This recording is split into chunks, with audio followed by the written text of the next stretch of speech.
very much, Jackie. Let me commend you for being an excellent moderator. Certainly the callers love you, so we get more of them each week. But tonight has been a very productive and informative session, and I want to commend all those who were brave enough to call and to say precisely what was on their minds. We have learned a lot about our people, about what truly matters to them. And so it's a learning experience each time we come on Leadership Matters. We value not only the questions, but several of the callers put important ideas and suggestions and get us thinking about alternative ways of getting the job done. So again, thank you to all those who tune in. Each occasion, we have an average 15,000 plus people participating across the various platforms of ZIZ social media. So I want to say thank you. I want to say thank you to the staff, support staff of ZIZ for doing an excellent job and for doing all these subtle rearrangements of the studio to give it the best impact and for making our lives more comfortable. I want to acknowledge Bucky Gattit for being a regular and each time putting questions. I don't believe they're all his questions. I believe that he's taking questions from people and he's asking on their behalf. So I want to commend you and in that regard to say soldier on behalf of your fellow villagers and of course your residents and citizens here. And don't let anyone take your voice away because you are the people's media. I want to thank Alice, because Alice is the lady who called back. So devoted she is. And at her age, her mind is still ticking very well. So she speaks for herself and for a wide audience. Let me commend the panelists, our Chief Medical Officer, Dr. Hazel Laws, and Dr. Cameron Wilkerson. They both have taken on this as if really this was life itself, and it is.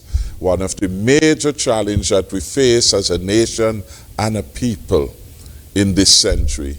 And at no other time has there been a crisis that has resonated and ricochets in such a wide way as this has.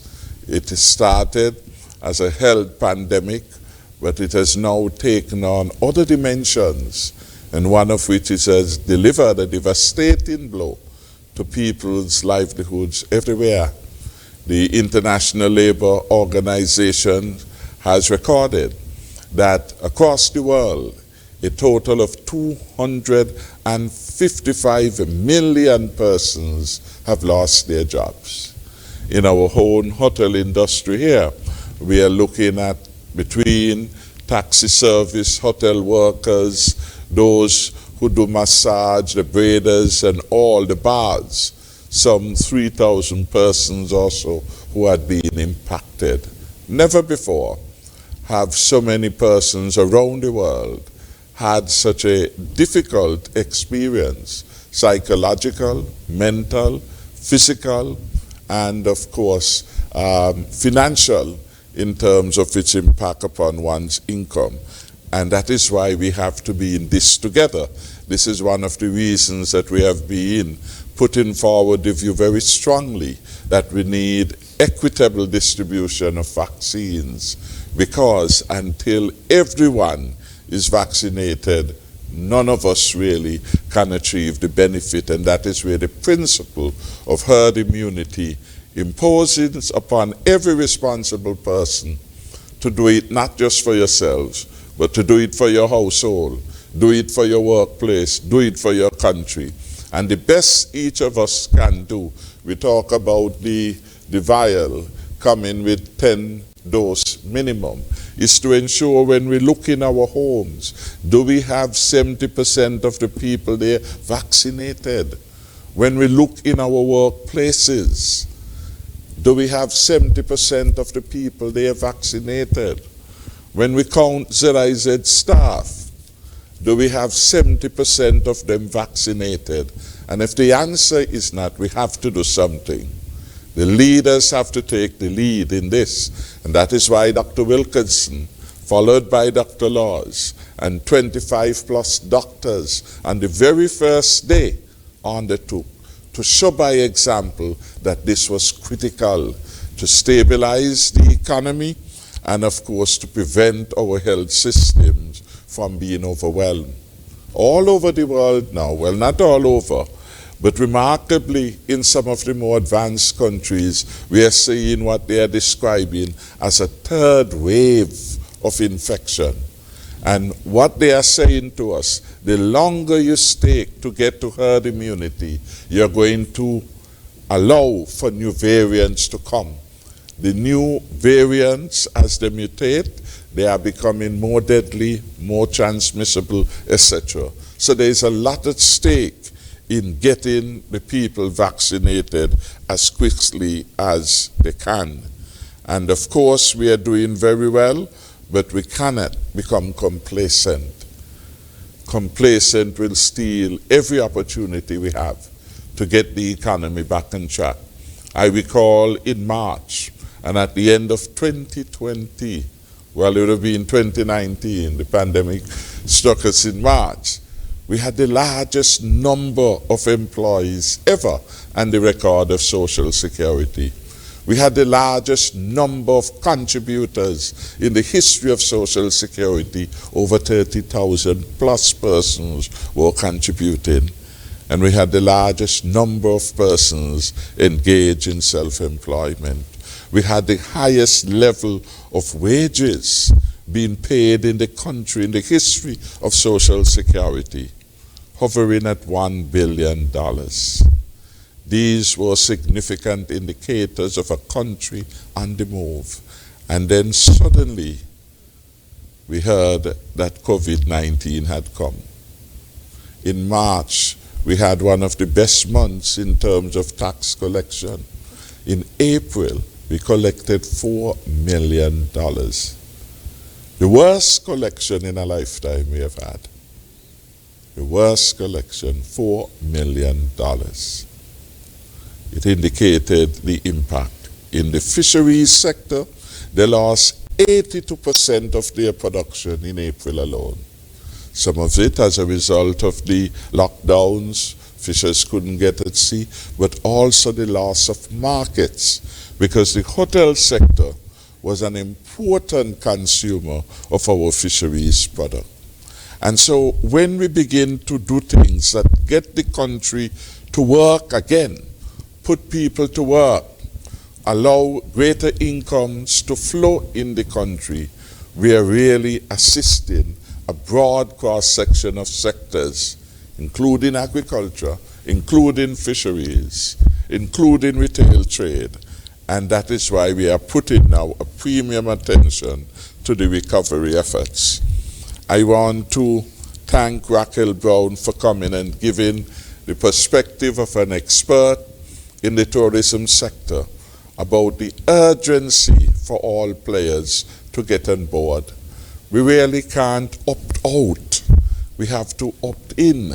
We have to voluntarily do the right thing and be focused on all the implications. In my presentation, I spoke to and questions came and I'm happy that that resonated. We have about 5 developers who have invested significantly in the country. Their hope of starting to make money is dependent on their properties being able to open. And so, for the good of the country, and all that that can do to tourism in terms of our attractiveness as a destination, marked by the quality of hotels that we have, marked by the number of rooms that we have, we want to commend them. John Zuliani at the Royal St. Kitts Hotel, in another 4 weeks, 4 to 6 weeks, one of the additional property he had started, described as the Cove, will open, bringing a number of high-end rooms available to the hotel stock. And he has already started the luxury villa development These properties, I'm advised, should be going to market at no less than $1 million US. So I want to thank him for that confidence. And of course, thereafter, things go well, he will start a second plaza of the type we have at the front of the property. So that is good confidence. But most importantly, in the meantime, our young people and not so young persons who are getting jobs in the construction sector, and this is critical. Construction is the largest driver of growth in our country, and therefore whenever we see construction activity, those of us who are in the financial management of the country, we feel some joy. Social security benefits when people are at work, and so that is a good sign. I want to commend Mr. David Fletcher and his partner, Chris. They are the persons behind the Trinity Sunset Luxury Hotel. This is a really classy, high-end property in the Trinity area, and will do a lot of wonderful things for St. Kitts and Nevis. The Ramada has been with us. It would be one of the largest hotel properties, and we are optimistic, cautiously so, that by year-end, as promised, they would at long last open this property. The COVID-19, of course, provided a setback for almost every business, this one included. We are cautiously optimistic too that the Fairway Group will be doing that major condominium development in Frigate Bay. So there is good news, but the best news would really be that more of our people move to get vaccinated.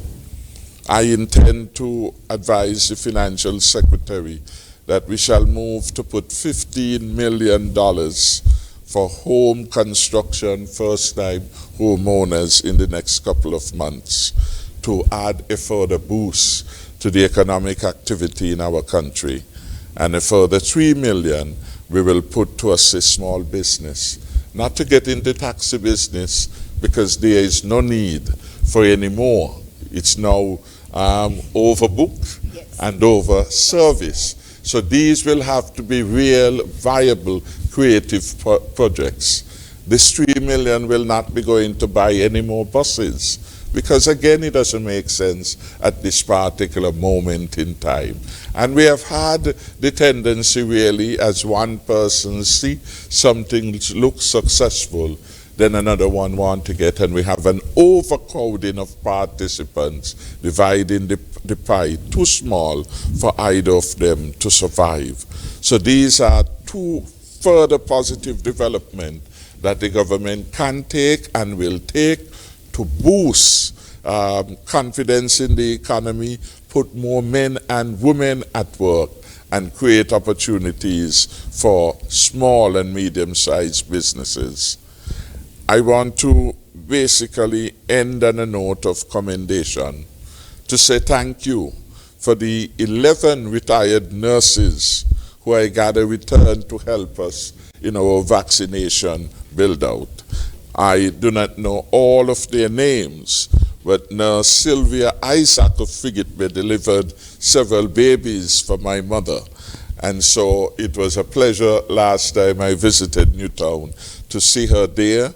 And I think the other nurse with her was a Miss Nurse Coker. Which one? Yeah, Miss Warren. Okay. So I want to thank to all 11. Sylvia is special. She's from my hometown, so I would not forget her. And as I said many times, I had to go to say my mother was calling her to deliver. One of us, well, one after me. So again, I want to say thanks. But there are some persons who have taken on the task of advocating, of encouraging people to go and get their vaccination. I have a very good friend I have to hail up, Janice Prentice from Mansion. Janice has been going door to door in Mansion and Christchurch, trying to convince people to go. And I want to commend my good friend, my Rasta brethren, Vince Matthew, who on Monday went house to house with me in Lodge Village to again encourage others. I must thank Dr. Cameron Wilkerson, because while there was a lady with allergies and other complications she thought she should not. I had heard the question asked at the Otleys Community Center vaccination town hall, and so I said, all right, let me call the doctor. And luckily on this occasion he answered. There was a time I tried to get him and I couldn't get him, so I lose out. But he answered and he spoke to her, and I was very pleased today to learn that she went and she got her vaccines. So I want to thank her very much for doing so, and to thank her neighbors who also went along with her. In doing this, I want to commend two nurses, Noreen Gabriel of Tabernacle, who last Saturday was at the Tabernacle Health Center, showed a lot of patience as I went about to give her 10 persons so that those who I had sent there would not have to be told to come back the next day. In fact, luckily we delivered to her 12. So that was a very useful exercise that took me again in the alleyways. But I want to thank all those who cooperated and to help us add to the numbers. Doris Bradshaw, nurse from Parsons, I think she is at the Molyneux Health Center, and she has been doing a good job. We've been speaking to her. In fact, some of the names that I booked on Monday, I send those to her and say, please reach out to them, call, and let them know. Some people could not make it to the health center, and I'm happy today that Nurse Bradshaw went into the community. I believe she delayed in sending in the data for that particular section, but I can advise that she did 20 persons today, which is very good. And some of them were those who had committed in Lodge that they would be going. Additionally, she went into Christchurch. I want to thank my constituents who have cooperated and say, well done, thou good and faithful servant. On a less happy note, I want to extend condolences, sympathies to the family, friends, and well-wishers of former matron Sylvia Garnett. Nurse Garnett, as I know her, has been a wonderful person, and she gave prayerful support to everyone with whom she would have come into contact. So my sympathy is extended to the family and all the well-wishers. I want to end by where the Chief Medical Officer ended. Our only hope, if we are going to have a safe and sustainable recovery, is for each of us, 18 and over, to get ourselves vaccinated as soon as possible. Tomorrow the country shall benefit. Hopefully all goes well. No supply chain challenges with 21,600 doses of the vaccines. I want for you to hurry this week and see how much of that we can use. About a week or day after, we shall begin the second dose. And I want to be among the first to have my second dose, and then I'll count 14 days and I will be fully vaccinated. And I shall have a difficulty with persons who have not yet taken their first dose. And we are going to see in business, in the government service and elsewhere, that people will insist, as they did with the mask, that those with whom they have to interact, that they should also be vaccinated. And they would be in their right to make such an insistence. COVID-19 has said to us that we have to change the way we do many things. And it is really not just about us. It is not just about your rights, it's about other people's rights too. And what you do or do not do can compromise other people's right to a peaceful existence and a healthy living. So I want each of us to be considerate and to do the right thing. Vaccinate now.